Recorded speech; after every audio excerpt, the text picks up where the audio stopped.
은혜 받으실 하나님의 말씀은 스가랴 13장 1절부터 9절 말씀입니다. 스가랴 13장 1절부터 9절 말씀입니다. 구약 1324년 전후에 있습니다.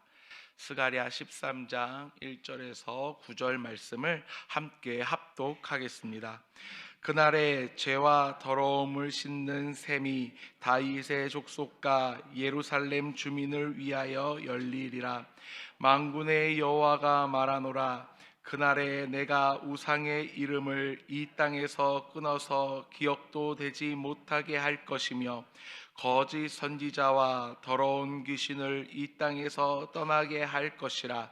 사람이 아직도 예언할 것 같으면 그 낳은 부모가 그에게 이르기를 내가 여호와의 이름을 빙자하여 거짓말을 하니 살지 못하리라 하고 낳은 부모가 그가 예언할 때 칼로 그를 찌르리라.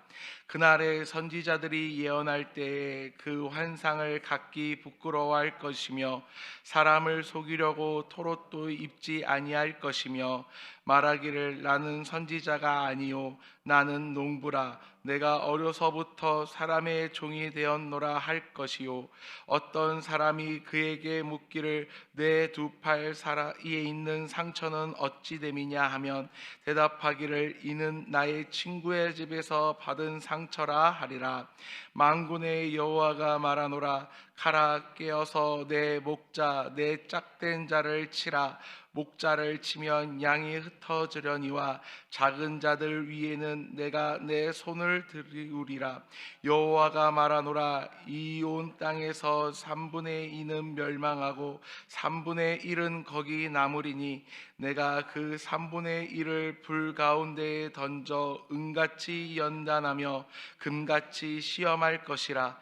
그들이 내 이름을 부르리니 내가 들을 것이며 나를 말하기를 이는 내 백성이라 할 것이요 그들은 말하기를 여호와는 내 하나님이시라 하리라. 아멘. 할렐루야. 이 시간 죄를 씻기는 하나님의 은혜라는 말씀 제목으로 함께 말씀을 나누도록 하겠습니다. 오늘 본문은 스가랴서의 예언적 메시지 중 두 번째 부분에 해당되는 말씀이며 첫 번째 부분인 12장과 주제로 연결되어 있습니다.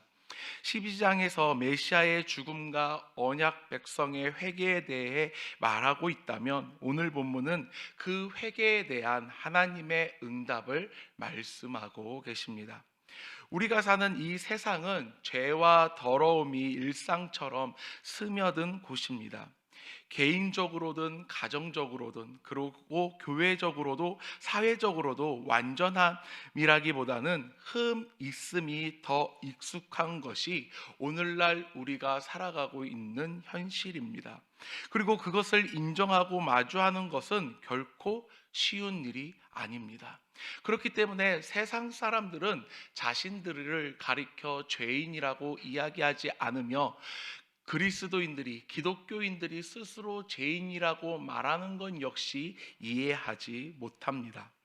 옆 사람에게 보이기 부끄러운 상처, 꺼내기 힘든 습관, 인정하고 싶지 않은 미련과 실패, 이 모든 것이 우리 삶 한복판에 놓여 있습니다. 그러나 선지자 스가랴는 단지 이 세상의 어두움을 이야기하는 것으로 그치지 않고 하나님께서 열어주시는 샘, 곧 정결과 회복의 통로를 말하고 있습니다. 하나님께서는 이스라엘 백성들의 회개에 대한 응답으로 죄 사함의 은혜를 베풀어 주실 것을 약속하십니다. 본문 1절 말씀을 보면 그날에 하나님은 죄와 더러움을 씻는 샘을 열어 모든 언약 백성들을 깨끗하게 하실 것이라고 말씀하십니다. 우리의 죄는 우리의 어떠한 노력이나 행위로는 결코 해결할 수 있는 문제가 아닙니다. 우리의 죄를 해결하기 위한 길은 오직 하나님의 은혜와 죄 사함뿐입니다. 구약 시대에는 자신의 죄의 문제를 사함받기 위해 용서받기 위해 이스라엘 백성들은 죄를 짓고 나서 성소에 찾아가 제사를 통해 죄 사함을 받거나 정결 정기적으로 정결 의식을 행해야만 했습니다.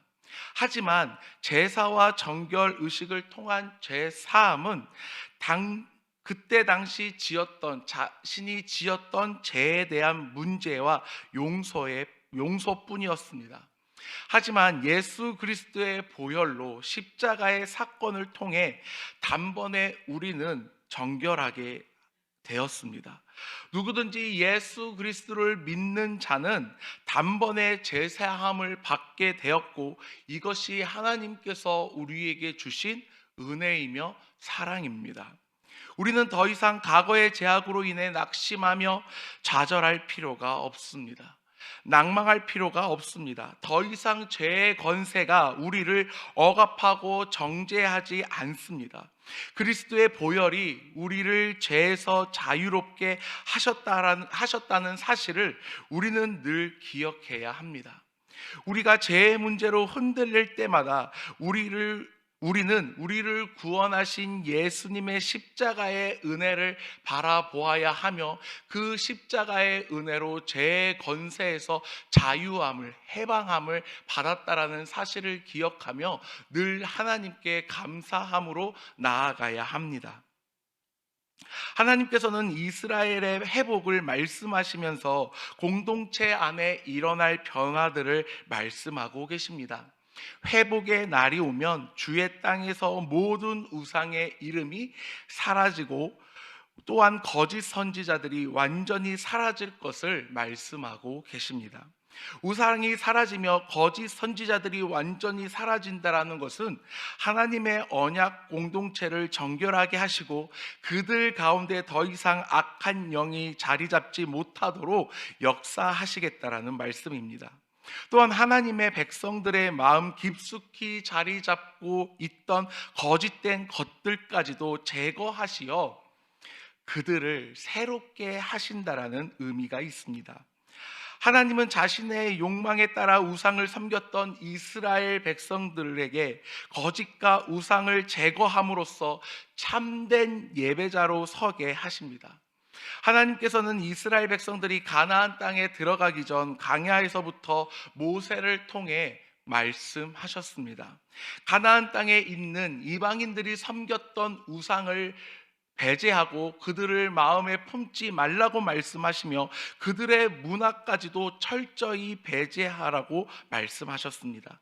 하지만 이스라엘 백성들은 늘 하나님을 떠난 삶을 살았으며 그들의 마음에는 하나님이 있기보다는, 그들의 중심에 하나님의 말씀이 있기보다는 가나안 족속들이 섬겼던 우상이 자리 잡았고, 그들의 생활과 습관은 어느덧 가나안 족속들이 행했던 그런 문화들을 쫓기 시작합니다. 오늘날 우리에게 우상은 더 이상 현상이 아닐 수 있습니다. 사람들은 더 이상 해와 달에게 절하지 않습니다. 천하대장군과 지하여장군에게 자신의 마을을 지켜달라고 빌지 않습니다. 그럼에도 이 땅에 우상이 사라지지 않는 것은 사람들의 마음속에 자리 잡고 있는 가장 소중한 것이 우상이 되기 때문입니다. 어떤 사람에게는 명예가, 어떤 사람에게는 돈이, 관계가, 그리고 자기 중심적 사고, 즉 나를 사랑하는 그 모든 것들이 우리의 삶을 지배하고 있다면 그것이 곧 내 우상이요 우리의 우상이 됩니다. 하나님께서는 우리가 우상에서 돌이켜 참된 예배자로 서기를 원하십니다. 우리는 거짓과 위선 스스로를 높이고 자기 자신만을 바라보는 태도와 거짓된 진리를 쫓는 삶의 모습을 버리고 참된 예배자로서 바로 서야 합니다. 하나님께서 찾으시는 예배자가 되어야 합니다. 하나님께서는 언약 공동체와 사랑하는 우리를 참된 예배자로 만드시기 위해, 당신의 자녀로 삼으시기 위해 이 땅에 독생자 예수 그리스도를 보내주셨습니다. 예수님께서 이 땅에 오신 이유는 하나입니다. 고난 당하기 위해, 십자가를 지기 위해 이 땅에 오셨습니다. 오늘 본문 말씀 7절 말씀을 보면 가라 깨어서 내 목자 내 짝된 자를 치라 목자를 치라 아멘 말씀하십니다. 여기서 목자는 스가랴 12장 10절에서 언급된 그들이 찌른 자와 같은 인물로 메시아 곧 예수 그리스도를 가리키고 있습니다.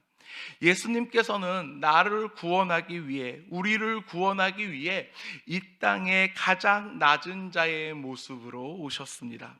그리고 십자가의 고난을 당하셨고 십자가에서 죽으셨습니다.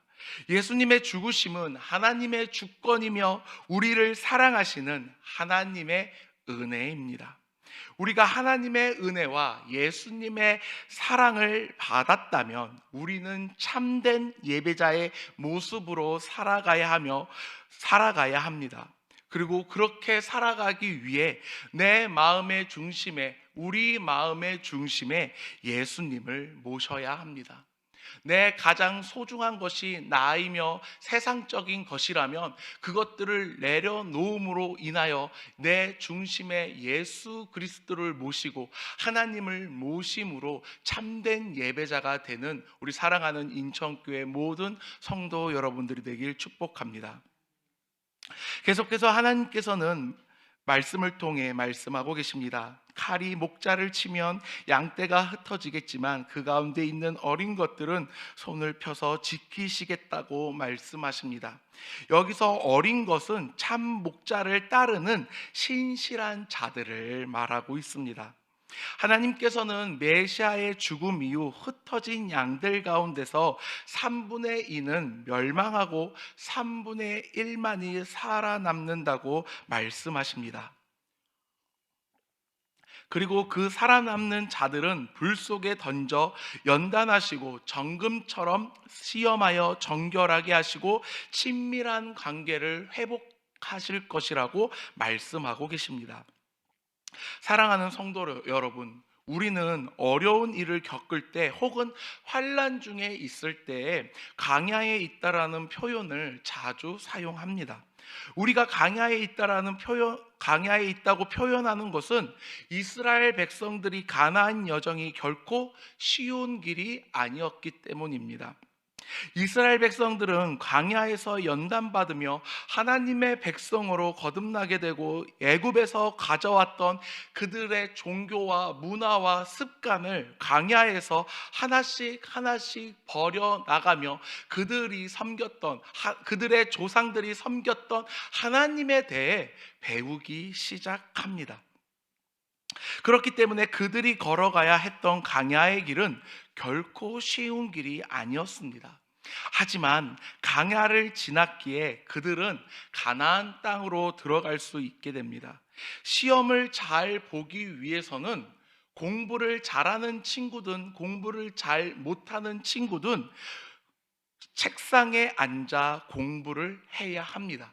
그 지겨운 시간들을 자신이 하고 싶은 그런 행동을, 모습들을, 시간들을 잠시 내려놓고 공부를 해야, 책상에 앉아 있어야 시험 성적이 잘 나올 수 있습니다. 뛰어난 운동선수가 되기 위해서는 남들이 놀 때 같이 놀아서는 안 됩니다. 그 시간에도 혼자 훈련을 해야 합니다. 좋은 군사가 되기 위해서는 훈련과 시험이 없이 좋은 군사가 될 수 없습니다. 하나님께서는 이스라엘 백성들을 그리고 우리들을 불 가운데 연단하시기를 원하십니다. 이 과정을 거쳐야 우리는 하나님께서 원하시는 백성으로 그리고 군사로 나아갈 수 있습니다. 또한 우리는 연단을 받음으로 하나님과의 관계가 회복됩니다. 우리가 시험을 환난 중에 있을 때 하나님께서는 우리가 부르는 소리에 응답해 주시겠다고 말씀합니다. 하나님께서는 우리에게 너는 내 백성이라고 말씀하고 계십니다. 하나님은 결코 당신의 백성을 버리지 않으십니다. 우리는 고난을 통해 환난을 통해 하나님과의 관계가 회복되며 하나님의 백성으로 자녀로 자라납니다. 사랑하는 성도 여러분, 지금 고난 중에 계십니까? 아니면 환난 중에 계십니까? 하나님께서 여러분들을 정금과 같이 사용하시기 위해 연단 중에 있음을 감사함으로 고백하는 사랑하는 인천중앙교회 모든 성도님들이 되시길 축복합니다. 그 시간에 하나님께 부르짖을 때 하나님께서는 응답해 주시겠다 말씀하십니다. 사랑하는 성도 여러분, 우리는 여전히 죄와 더러움의 영향 아래 있습니다. 인간으로서의 연약함, 반복하는 실수, 그리고 인생의 상처들은 우리를 종종 무기력하게 만듭니다. 그러나 하나님께서 우리를 향해 샘을 열어 주셨습니다. 예수 그리스도의 십자가와 부활, 성령의 역사 안에서 우리는 죄로부터 정결함을 받았습니다.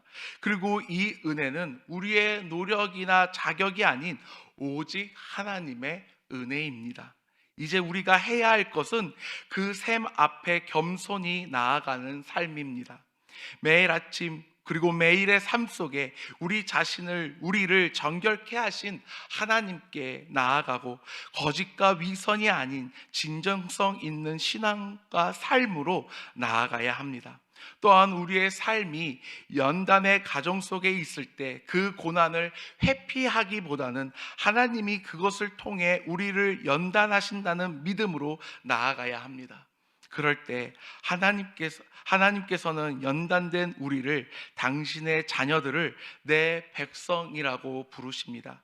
이 은혜를 받으며 나아가는 사랑하는 인천중앙교회 모든 성도 여러분들이 되시길 축복합니다. 기도하겠습니다. 은혜와 사랑이 많으신 하나님 아버지, 감사합니다. 죄악된 우리를 구원하시기 위해 예수 그리스도를 이 땅에 보내주심으로 하나님의 자녀 삼아주신 그 은혜와 사랑, 우리가 무엇으로 고백하며 감사하며 나아갈 수 있겠습니까? 아버지 하나님, 우리가 하나님의 은혜로 하나님의 자녀가 되었사오니 세상의 모든 것들을 내려놓고 하나님을 내 마음의 중심으로 함께 하여 주시어 하나님께 나아가며 하나님이 찾으시는 예배자가 되게 하여 주시옵소서. 아버지 하나님, 우리가 환난 중에 고난 중에 있을 때 더욱더 하나님의 이름을 부르짖으며 하나님께 나아가겠습니다.